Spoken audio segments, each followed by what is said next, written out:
still stand by my opinion that the left needs the right and the right needs the left. 100%. It's just that I feel like we have a history of outlining when the right goes too far, whereas you don't have as long of a history to point when the left goes. Exactly, it's relatively new. Mm-hmm. It's been bubbling though. It's been bubbling. I would argue the opposite though. The left goes Go for it. like the was it like the People's Revolution, dude? Like China, dude. Like Maoism. That's the left going too far. They're literally just over progressive, and they have a leader that's charismatic and leading them. And he's just telling them what to do, and they go that's out. But you would agree that's authoritative, right? Authoritarian. Sort of, because it wasn't like it wasn't the dictator-ish, I guess. So it's definitely dictatorial. So the thing about it was that like he convinced mobs, like civilian mobs, to take out intellectuals and to take out like people that were considered the elites, because they were working against him. Like they were essentially leading political parties that were going to cut out his power from under him. So he basically started witch hunts within groups of people, and they would go and they would kill intellectuals and they would kill political leaders and stuff like that. They were basically fascist kind of stuff. His enemies. Not necessarily. Well, fascism more so is when the police are doing it. This wasn't the police. This was just mobs of people. And he was just like, that man's a witch. And they'd be like, oh, shit, get him. And they'd go and they'd fucking kill him and stuff like that. Yeah. And it lasted for a little while until, like, he just owned everything. And that's what I would see when, like, the mobs are going too crazy. And if you ever see people who, like, criticize the left as, like, what they could potentially become, they always say Maoism.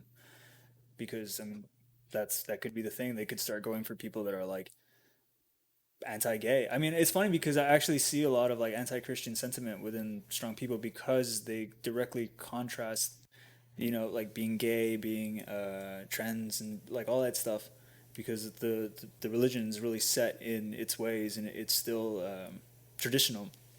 And so I could definitely see them just being like, all right, go kill traditional leaders, like just stop it. The hard part about that happening though is that like you also have doing that. Essentially we're virtually doing it. Yeah, we're virtually doing it now. And so the hard part about it though is that like you have other conservative religions within the United States that would probably backlash. Like if you go after the Christians, what's to stop you from going for the Muslims? If you go after the Muslims, what's to stop you from going to all like the Hindus and stuff like that? Every other culture that has a traditional mindset. I agree. I guess my only point was just like when you ask someone when can the right go too far? White supremacy, racism, some kind of fascism, or anything like that, you can clearly define or point. But you were talking about, when the I think right you're being goes specific too to far. America, though, correct? Yeah. Okay, because we have a documented history of the right going too far in America. Yes, exactly. But we do use other countries' experiences to help give us a little guidance, exactly. But when it comes to the left, like when I ask you when does the left go too far, what would you say? I would have to cite another country. Like Doc just did exactly with Maoism. But we don't. You can't. But outside of that, like for example, like it's never gone that far in America, literally. So it's like, do we want to watch it go that far, and then so we can talk about it? No. Usually, it's like the way I've read it in history is just that liberalism goes too far when it gets too open, and then equity. No, like it just gets. It just has too many. What's the word I'm looking for? Like imperfections and too many points of vulnerability. Mm-hmm. You know what I mean? Like you're trading too much. You're giving away all your money. You're doing all this stuff. You're just too open. It's also based off a principality of being fair, which doesn't exist. Yeah. Like fairness doesn't exist. It doesn't. Yeah, I've actually jumped on that bandwagon of. Was it like equal beginnings but not equal outcomes? Like I don't agree with equal outcomes 100%. At all. 100%, Doc. Equal. I like that. And so the way I've always seen like conservative people or like kind of going under is they just get too tight, they get too rigid, and they never evolve, and then they die. Yeah, they get stuck up. Yeah. Conservative people get stuck up. They get older, they get more stuck up. That's how they develop. Liberal people get more idealistic and less logical. See, that's the problem. Is conservatives obviously conserve. They want to conserve what's already established. The problem stick up their butt. They get stick up their butt. Well, I tend to lean more conservative, and I've interacted with conservatives more than I do liberals. And when I do interact with conservatives, that's one of my biggest gripes is, dude, get the stick out of your ass, dog. Like, it's not that serious. Relax. And then my problem when I interact with liberals is like, dude, you're in fairy la la land. Like, why? We can't reach this utopia you're trying to reach. Like, that's unrealistic. You think people can work together like that? It can agree on things like that? Do you know what a liberal's least favorite word is? How? Yeah. That's actually good. That's pretty fucking good, man. That's funny. Just let them talk and then ask how. Let them do all the talking, but how? And I guess I'll conclude my last thought is that's why, again, I always say this. Liberals need liberals because conservatives need liberals to get the new ideas, and liberals need conservatives to set the ideas, the parameters. Foundation. Exactly. Balance it out. It's funny you say that because during that interview, Dan Crenshaw actually says something where he's just like, what he doesn't understand is the approach where it's just like, so let me get this straight. You're mad that we're not at a utopia yet.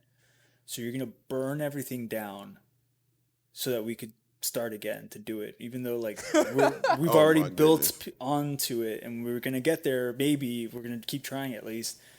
I don't even think it's debatable. We built the best country to ever exist. It's got its flaws. I'm not saying that's not flawless, but like it's the best system that's been created historically. But if you're talking about just benefiting yourself, the best system, technically speaking, would be England. Because they have nothing but own everything. And I don't understand how the Queen owns 75% of Earth. How? That island? The little island that the Vikings was fucking up? Let's end this podcast. They just went hard, bro. Isn't something like 60% of all Independence Days are celebrated from England?